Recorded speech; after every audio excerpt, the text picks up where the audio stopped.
Pinasok ng apoy ang humigit kumulang sa 10 kabahayan sa D. De Leon Street, Barangay Tambo, Parañaque City.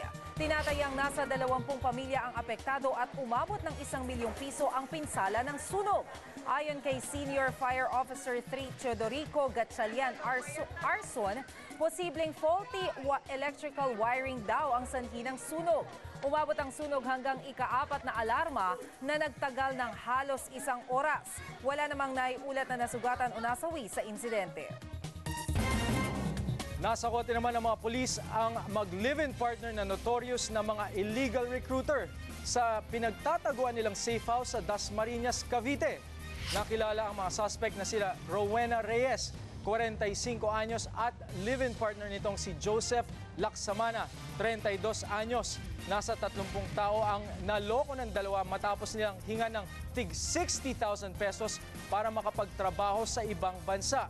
Pero matapos makuha ang pera, bigla na lang nagtago ang mga ito. Naharap sa kasong large-scale illegal recruiter ang mag-live-in partner.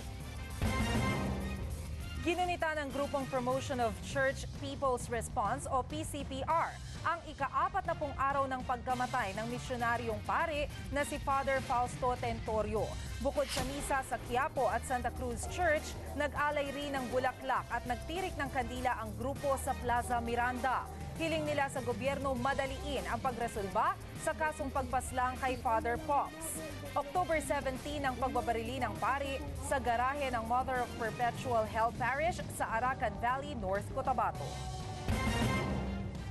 Nagsalita na ang mga taga Nueva Ecija hinggil sa usapin ng pagpapalit ng pangalan ng EDSA sa Corazon Aquino Avenue.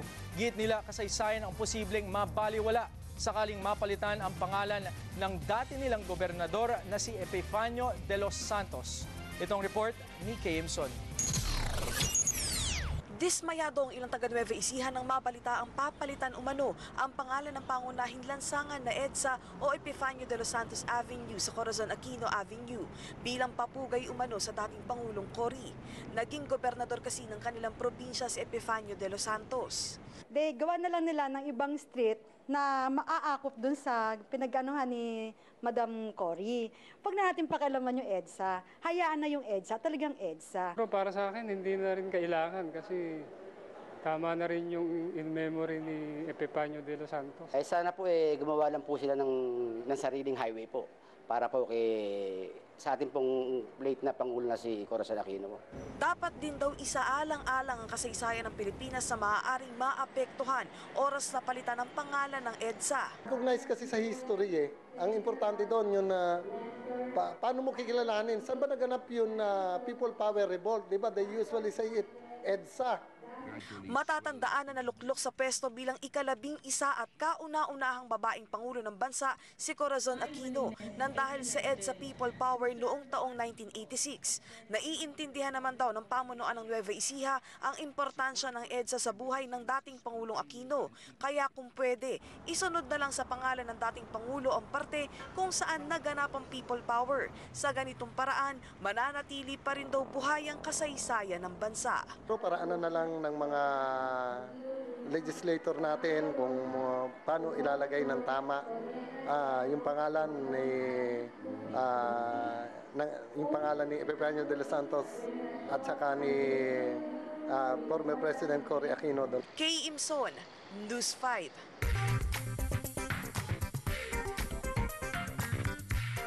Mga rallyista sa Germany binomba ng water cannon ng mga pulis. Mexico, tinamaan ng matinding tagtuyot. At video ng 3 magkakapatid sa Mexico sumisikat ngayon sa YouTube. Ito ang aksyon abroad ni Trish Roque. Bomba ng tubig ang sumalubong sa mga demonstrador sa Germany. Ang kanilang ipinoprotesta ang napipintong pagdating ng mga radioactive nuclear waste na posibleng makaapekto sa kalusugan ng mga residente. Para mataboy ang mga galit na rallyista, binomba sila ng water cannons ng mga pulis. Nasa 150 tons ng reprocessed nuclear waste sakay ng isang tren ang inaasahang darating sa Germany ngayong linggo. Dumaranas ngayon ng matinding tagtuyot ang bansang Mexico. Naapektuhan na nito ang halos 65% na ektarya ng mga lupain. Nagkakamatay na rin daw ang mga hayop sa tindi ng init ng panahon. Ang tagtuyot ay bunsod ng kawalan ng ulan sa mahabang panahon. Ito na ang pinakamatinding tagtuyot na nangyari sa Mexico makalipas ang 70 taon. Patok ngayon sa internet ang YouTube video ng magkakapatid na Vasquez mula Mexico.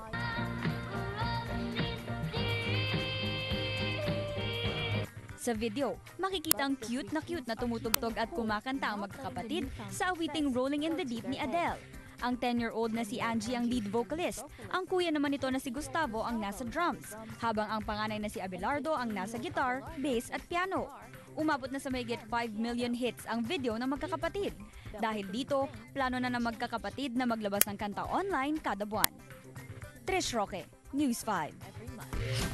Susunod, mga manlalaro ng Frisbee mula sa iba't ibang panig ng mundo nagpasiklaban sa Manila Spirit International Frisbee Tournament. Inspirational book mula sa nakakaantig na storya ng ilang kilalang personalidad sa bansa, inilunsad. At engranding electric float ipinarada sa QC, habang 66 feet na Christmas tree inilawan sa Pasay. Anong gagawin mo kapatid kung mangyayari ito? Paglobo ng leeg ng hindi lang isa, kundi 70 residente sa inyong lugar. Madali akong mapagod. Tapos sa gabi, minsan nararamdaman ko yung nahirapan akong huminga. Minsan pagpagod ako talaga, masakit yung ganito. Para bang hirap akong huminga.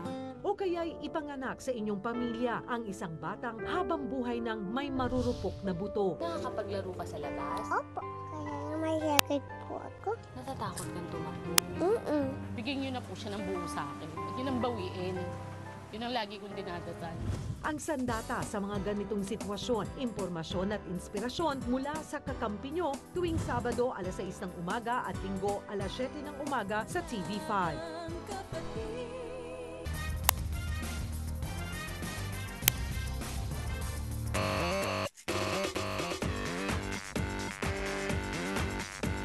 Inspirational stories ng ilan sa mga key personalities ng bansa, pinagsama sa isang libro. Kung ano ito, Ice Martinez, ikwento mo.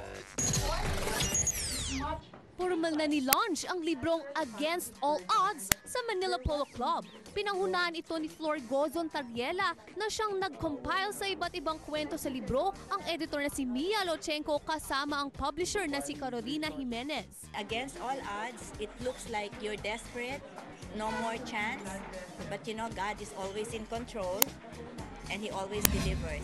Parang last 2 minutes in basketball, don't give up. You'll never know what God can come up with. We have stories from cancer survivors. We have people who have survived the Glorieta incident. It was a roller coaster ride because in some stories I was crying, some stories I was laughing, and you know, I think the readers will also enjoy it. Ang naturang libro ay naglalaman ng true-to-life stories na nagbibigay inspirasyon at lakas ng loob. It's good to read it and be blessed. And also learn how they survive these circumstances that's beyond everybody's control.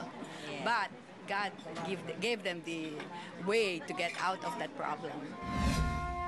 Ilan sa mga contributors ng libro ay sina Lea Salonga, boxing champ Manny Pacquiao, 2009 CNN hero Efren Pinatorida at Manginasal founder Ed Garcia.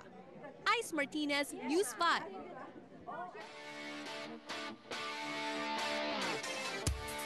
Silipin naman natin ang maaksyong eksena sa ginaganap na Pacific Extreme Combat o mas kilala bilang PXC 28 sa Inares Center. Andun live ang kapatid nating si Renzo Kiko para ihatid ang maiinit na bakbakan ng mga mixed martial artists. Renz. Tila eksena mula sa isang maaksyong pelikula. Puno ng bugbugan, basagan na muka at mga nakakapangilabot na knockouts. Ito ang eksena dito sa Pacific Extreme Combat o PXC 28. Nagtapatan ng mga pinakamababangis na mixed martial artists sa Southeast Asia kanina sa Inares Sports Arena. At ang main event, ang Phil-Am heavy hitter na si Tristan Arenal kontra sa Abu Dhabi grappling champ na si John Tuck. Sa umpisa ng laban, napabagsak ng mga mabibigat na suntok si Arenal. Ngunit na-takedown siya ni Tuck at dito binanatan hanggang mapatulog si Arenal.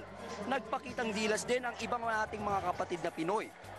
Tulad ni Ali Cali na sobrang komportable sa loob ng ring na nakuha pang laruin ng kanyang kalabang mula sa Guam. Si Denver Labrador naman, pinatulog ang kanyang kalaban sa pamamagitan ng malutong na sipa sa ulo. Mike, tuwang-tuwa ang mga MMA fans na nanood, kabilang na dito ang ilang celebrities at mga basketball players. Mike? Maraming salamat, Renz Ongkiko. Nagsama-sama ang daan-daang manlalaro ng frisbee mula sa iba't ibang bansa sa Ayala Alabang Country Club kaninang umaga. Pero imbes na magpagalingan para makakuha ng medalya at pera, get-together lang ang habol ng grupo. At syempre, ang mapabilang din bilang mga Manila Spirits 2011 champions. Ito na ang ika-9 na beses na ginawa ang Manila Spirits International Frisbee Tournament sa Pilipinas. At ngayong taon ang may pinakamaraming lumahok. Ramdam na nga ang palapit na Kapaskuhan sa takaw pansin na mala Disneyland Parade of Lights sa Araneta, Cubao at ang pagsindi sa giant Christmas tree sa SM Mall of Asia. Silipin natin ang maningning na kaganapan kay Patricia Mangune. Puno ng kislap at kutitap ang pagpasok ng Pasko sa Araneta Center, Cubao. Hugis isda, seahorse, talangka at pugitang mga electric floats ang pumarada para sa Magical Parade of Light. Agaw atensyon ng mga floats dahil pinalibutan pa ito ng libong mga makukulay na ilaw. Maganda yung mga ilaw. Busog na busog yung mata niya, kanina pa siya tumitingin sa mga lights. Dumalo rin sa parada ang Ambassador of Lights na si Miss Universe 2011 third runner-up, Shamsi Supsup. At para kompleto ang ningning ng Pasko, sa fireworks display nagtapos ang parada. Samantala sa Mall of Asia naman, ang higanteng Christmas tree naman na ito na may taas na 66 feet ang sinindihan ng 100,000 ilaw. Pero kakaiba ito dahil light-emitting diode o LEDs ang bumbilya na ginamit dito. Dahil dito, ito na ang pinaka-energy efficient na Christmas tree ngayong Pasko. And it uses more than 100,000 Firefly LED bulbs. Pero kung ang consumption niya, equivalent to 2 window type aircon lang siya. So ganun po siya katipid. Patricia Mangune, News 5. Christmas is in the air. Oo nga eh. Diba? Ano? Alam mo kapag... Malamig ba Christmas mo ngayon? Ay, hindi naman. Ikaw, malamig ang Christmas Baka mo. hindi na. O ba? Parang yan dapat yata ang top story natin ngayon. Hindi na malamig ang Christmas. But anyway, alam mo, nakakatuwa kapag ganito na magpapasko. Ang dami-daming mga tourist spots. Ako naalala ko nung bata ako, parang ang pinupuntahan namin yung COD. Na ngayon nasa Green Hills na, dati nasa Cubao. So ano yung masasuggest mo naman? COD pa rin? COD, bakit traditional yun hindi ako magdadalawang isip na puntahan yun ulit. Pero maganda rin yung Mall of Asia ngayon, may mga fireworks display. Ay sige, puntahan natin yan kahit na medyo malayo sa bahay namin. Mga kapatid, 29 days na lang, Pasko na. At yan ang kalating oras ng maaksyong balita. Mga balitang pundasyon ng matalinong opinyon at konkretong solusyon. Saan man, kailanman kapatid, higit sa balita, aksyon.